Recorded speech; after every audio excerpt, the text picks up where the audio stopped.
Are you suffering from symptoms in your neck or your arm and you're wondering whether or not a disc bulge in your neck might be the cause? If you are, then this video is perfect for you. Hi everybody, my name is Will Harlow and I'm the Over-Fifties specialist physio here at HT Physio in Farnham. And today I'm going to be revealing the 6 telltale signs of a disc bulge in the neck.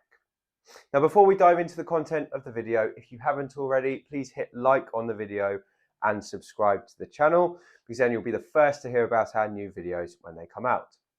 Now that that's been said, let's talk about disc bulges in the neck, what they are, what they look like, and how to tell if you might have one.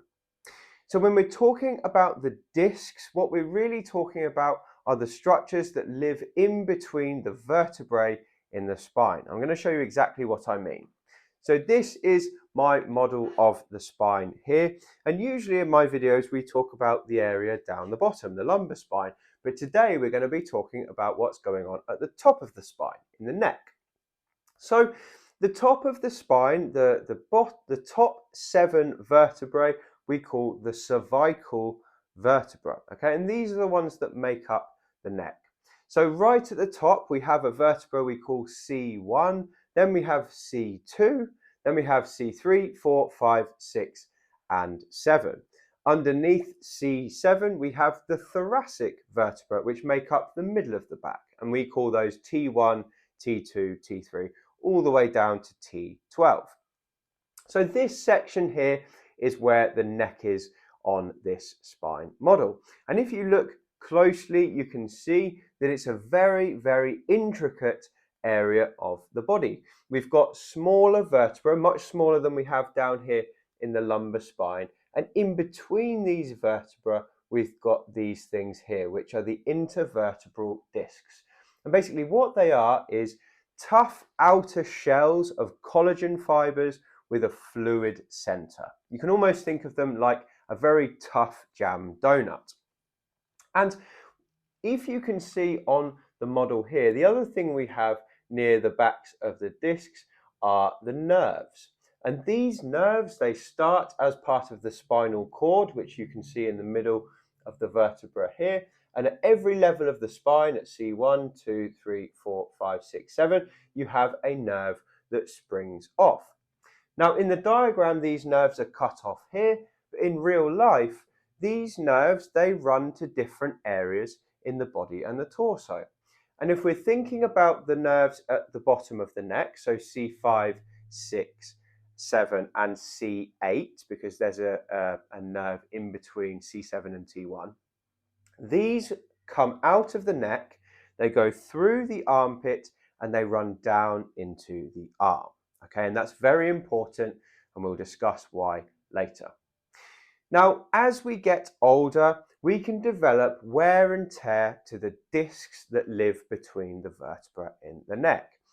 And when we develop wear and tear, that means that the outer layers of the disc, so the outer part of the jam donut, becomes weaker. It can get little tears in it, and then the fluid center can start to push out towards that weak area and form what we call a bulge. So a bulge basically looks like the inner part of the disc pushing towards the back in certain movements, so it ends up protruding slightly. And because the discs are so close to the nerves, that protrusion can press on a nerve and can cause pain. So that's what a disc bulge is. You can call it a neck disc bulge or a cervical disc bulge. And quite often when we refer to it, we talk about the disc bulge in relation to the level that it's at. So we might say you've got a C7 disc bulge, for example, or a C6 disc bulge. But there are some very common signs of a disc bulge. We call these the telltale signs, and we're going to go through them now. So let's talk about the 6 telltale signs of a cervical disc bulge, what to look out for and what to do if you have one. So the first telltale sign of a cervical disc bulge is neck pain and stiffness. Now, this is not a very specific sign for disc bulges because a muscle spasm or arthritis or whiplash, all of these things can cause neck pain and stiffness, but a disc bulge tends to cause it as well. Quite often it can be sudden onset, so it starts quickly after you lift something or after you suddenly move your head, or it can be something that develops very slowly over time. That's quite possible. Both of those scenarios are possible for a neck disc bulge. But usually people who have problems with their discs in their neck do have stiffness and pain, but it's important to note that not everyone has neck symptoms as well. So the first thing to look for most people is neck pain and stiffness. The second sign of a cervical disc bulge is pain in the arm. Now, if you remember what I said earlier, if you have a problem at the C6, C7, C8 or T1 level, you're going to get pain down the arm. And the pain pattern that goes down the arm will depend on which nerve is affected. What we tend to see is people with a C6 pain tend to have the pain going down this part of the arm. C7, it's more down the back. C8, it comes down the underside, and T1 goes right down this side of the arm instead. It's not an exact science, that's just what we tend to see. And the pain in the arm that people get from a disc bulge in the neck tends to be sharp, shooting, lancinating pain. Sometimes it's burning pain. It typically feels like a nerve, okay? So we're not usually seeing that dull ache that you might get from a muscle. Usually it's a sharper pain. It feels much more unpleasant usually. It's not always the case, that's just what we tend to see. But if you have pain down the arm, that means one of the nerves is affected, and quite often it's a disc bulge that's to blame. Now, the third telltale sign of a disc bulge in the neck is pins and needles and numbness in the hand. Now, this happens for exactly the same reason as the pain down the arm. Because the nerves that leave the neck, they run all the way down the arm to the fingers. If they're being squashed by a disc bulge, that's going to stop the nerve signals from getting through properly. Now, what that means is you start to lose sensation in the hand. And again, the fingers that are affected will depend on which nerve is affected. So if you have, for example, a disc bulge at C6, what we tend to find is the thumb and the first finger here, and the second finger sometimes as well, start to lose some of their sensation. Now, if you've got numbness in your hand, don't automatically diagnose yourself with a disc bulge, because there are other things that can cause it. One of the very common things that can cause numbness in the hand is carpal tunnel syndrome, and that tends to affect the first 3 digits in the hand, so these 3 here. Now, the way we differentiate between the two is if you move your neck into a certain position and the numbness and the pain in the hand gets worse, it's probably a problem with the neck. But if you just move your wrist and it gets worse, it's probably a problem with the carpal tunnel, which is around here. We won't talk any more about carpal tunnel syndrome today, but it's important to note that there are other things than disc bulges that can cause numbness in the hand. But it's a very common sign, people losing their sensation or their dexterity in their hand because they can't feel what's between their fingers. That often points to a disc bulge in the neck. Now, the fourth telltale sign of a disc bulge in the neck is weakness in the arm or the hand. Now, weakness in the hand can occur for exactly the same reason as numbness in the hand can occur. It's because the disc has trapped the nerve, stopping those nerve signals from getting through to their target, which means that the muscles that are supplied by those nerves can no longer function very well. So what we often see is people are unable to grip very hard, they're unable to hold things, they end up dropping things as well. They might struggle lifting bags from the floor, that kind of thing, because they don't have their grip anymore. So that's common. The other thing I might see with someone who's got a neck disc bulge is weakness in the arm. So I once had a rugby player come in to see me. He had a C7 disc bulge in his neck.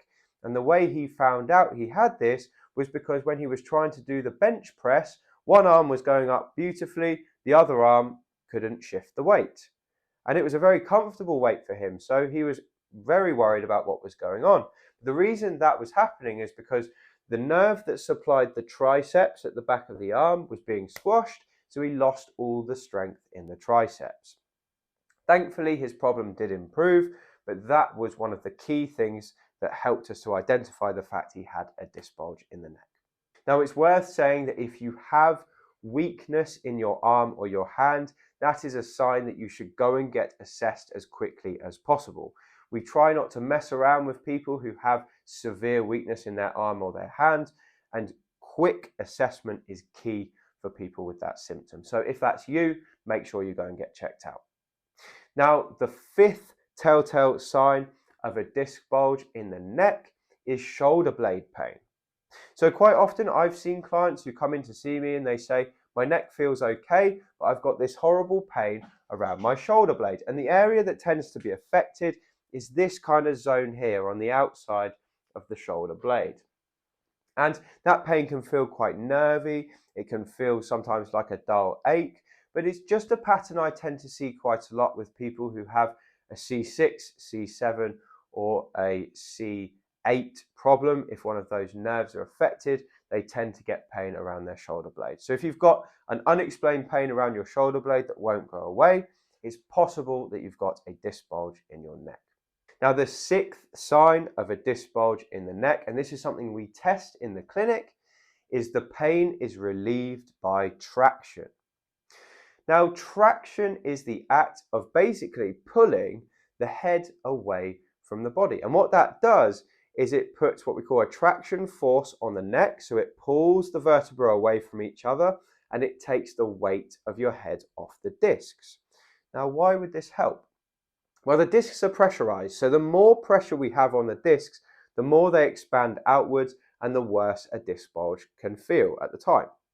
So if we take that pressure off, it brings the pressure of the vertebra off the disc, and usually the disc bulge temporarily comes back to the center. So quite often I will use this as a test for people to see if they have a disc bulge. Now, you don't need to go and see a physio to do this test. There is actually a way you can test it at home. So I'll show you how to put a bit of gentle traction on your neck. And if you feel like this relieves the symptoms in your arm, it's possible you've got a disc bulge. So the way you do it is you take a fist, preferably of the hand of the arm that's not painful, and you just tuck it underneath your chin, like this. Now, once you've done that, you're going to take your other hand behind your head and pull up. So what I'm doing is I'm basically pulling my head down onto my fist, and the space at the back of the neck is being lifted up. And this is what we call a crude way to put traction on the neck. Now, it actually feels quite nice. If you've got neck pain or if you've got neck stiffness, sometimes this can help regardless of the problem. But what we're looking for here is some relief to the symptoms in the arm or the hand. So if you feel like it makes your arm and your hand symptoms better when you do this, there's a chance that you've got a disc bulge in the neck. So I'm going to show you from a different angle so you can see what I'm doing. You're going to put your fist underneath your chin. You're going to drop your chin onto your fist. Take your other hand over the top and just lift. So I'll show you from this way again, just so you can see it from both angles. So fist under chin, hand over the top, and lift. And what you should feel is the back of the neck is being stretched up. If that helps, there's a chance you've got a disc bulge. So if you have got a disc bulge in your neck, usually it can be fixed with physiotherapy. Don't believe what you see online that surgery is always needed, because in 90% of cases it's not.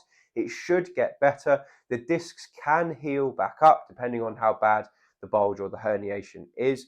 But for most people, if you do the right things, the problem will get better. We see people with neck disc bulges all the time. We're often able to help them to find relief. Sometimes it can take 6 to 12 weeks, so it's not quick, but they do tend to get better. So I hope that's all made sense. Let's just have a quick recap of the 6 telltale signs of a cervical disc bulge. The first one is pain and stiffness in the neck. The second sign is pain running down the arm. The third sign is pins and needles or numbness in the hand. The fourth sign is weakness in the arm or the hand. The fifth sign is shoulder blade pain. And the sixth sign is relief from your symptoms with neck traction. So I hope that video has been useful. If it has, please leave a comment below. And if you've enjoyed this content, please share it with someone else who you feel could benefit from it. That's the only way this channel grows. It's all organic. And I really appreciate people who share the videos. And if you want to get more from me, please feel free to pick up a copy of my book. It's called Thriving Beyond 50, and you can find it on Amazon using the link below this video. Anyway, that's all I've got for you today. Thank you for watching. I appreciate your time and look forward to speaking to you on the next one.